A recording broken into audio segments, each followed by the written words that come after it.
Please like and subscribe our channel of IUS Schools Pokhara Campus on YouTube. You can also find us on Facebook with same title.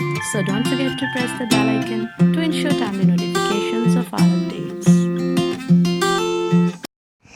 अस्सलाम वालेकुम प्यारे दोस्तों, आप सब कैसे हैं। मुझे हुरुलैन फातिमा चौधरी कहते हैं।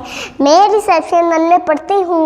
आज मैं आपको उर्दू की पढ़ाई सुनाऊंगी। बे छोटी है बी, पे छोटी है पी, ते छोटी है ती, ते छोटी है टी, से छोटी है सी, जिम छोटी है जी, चे छोटी है ची, हे छोटी है ही, खे छोटी है की, दाल छोटी है दी, डाल छोटी है डी, जाल छोटी है जी, रे छोटी है री, डे छोटी है डी, जे छोटी है जी, से छोटी है सी, सीन छोटी है सी, शीन छोटी है शी, स्वाद छोटी है सी, जा छोटी है जी, तन छोटी है ती, जन छोटी है जी, आइन छोटी है ई, गोइन छोटी है गी, तन छोटी है ती, जोइन छोटी है जी, आइन छोटी है ई, गोइन छोटी है गी, फे छोटी है फी, काफ छोटी है की, काफ छोटी है की, गाफ छोटी है गी, लाम छोटी है मीम, मीम छोटी है मी, नून छोटी है नी, हे छोटी है ही। बहुत बहुत शुक्रिया मेरी वीडियो देखने का। अल्लाह हाफिज़।